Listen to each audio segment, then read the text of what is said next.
তো hello' guys তো কৈছোঁ মই যে আছে আজি পুনৰ জনাইছোঁ মোৰ আজি এটা অন্য ভিডিঅ' তো কৈছে আপোনালোকে যদি এই ভিডিঅ'টোৰ পৰা কিবা এটা যদি বস্তু শিকিম বুলি আহিছে তো কৈছে তেতিয়াহ'লে আপোনালোকক মই ফাৰ্ষ্টতে কৈ দিছোঁ তো কৈছে এই ভিডিঅ'টো আপোনালোকে সম্পূৰ্ণ শেষলৈকে চাওক যদি শেষলৈকে নাচায় আপোনালোকে এই ভিডিঅ'টোৰ পৰা কোনো এটা বস্তু আপোনালোকে ভালদৰে বুজি পাব নাই গতিকে আপোনালোকে ভিডিঅ'টো সম্পূৰ্ণ শেষলৈকে চাওক তো কৈছে আপোনালোকক মই আজি এই ভিডিঅ'টোত মোৰ দুটা পইণ্ট আপোনালোকক শিকাম বুলি ভাবিছোঁ তো কৈছে তো ফাৰ্ষ্ট পইণ্টটো হৈছে কৈছে ফাৰ্ষ্ট পইণ্টটো হৈছে যে আপুনি আপোনাৰ নিজৰ ফটোৰ পৰা বেকগ্ৰাউণ্ডটো কেনেকৈ চেঞ্জ কৰিব গ্ৰীণ স্ক্ৰীণ নোহোৱাকৈ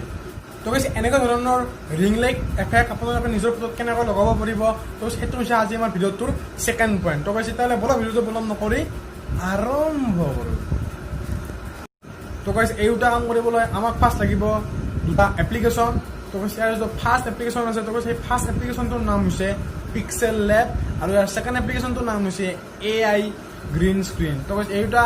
এপ্লিকেশ্যন আপোনালোকে ফাৰ্ষ্ট গৈ প্লে ষ্ট'ৰৰ পৰা ইনষ্টল কৰি লওক তো কৈছে তাৰপিছত আমি এই দুটা কাম কৰিব পাৰিম তো কৈছে তেতিয়াহ'লে বড় ভিডিঅ'টো আৰু এবাৰ আৰম্ভ কৰোঁ সেয়ে আৰম্ভ কৰোঁ বলক আৰম্ভ কৰোঁ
সকলো ভিডিঅ'টো চাই আপোনালোকে ভাল পালে তো গাইছ কিবা যদি এই ভিডিঅ'টোত আপোনালোকৰ যদি বুজি পোৱা নাই বা কিবা যদি প্ৰব্লেম থাকে না বিন্দাছ আপোনালোকে তলত কমেণ্ট কৰি দিয়ক আপোনালোকৰ জেজ ভাই ইয়াত বহি আছোৱে গাইছ মই পৰাপক্ষত আপোনালোকৰ এনচাৰবিলাক দিবলৈ নিশ্চয় চেষ্টা কৰিম আৰু যদি ভাল লাগিছে ভিডিঅ'টো মই জানো আপোনালোকৰ এই ভিডিঅ' চাই অলপ হ'লে ভাল লাগিছে তো তেতিয়াহ'লে আপোনালোকৰ নিজৰ বন্ধুৰ এই ভিডিঅ'টো সকলোৱে যেন শ্বেয়াৰ কৰি দিয়ে আৰু এই যেন ভিডিঅ'টো অলপ হ'লেও যেন ভাইৰেল কৰি দিয়ে তো গাইছ এনেকৈ আমাৰ ছাপোৰ্ট কৰি থাকিব মৰম দি থাকিব তো আজি আমি দিলে দাদা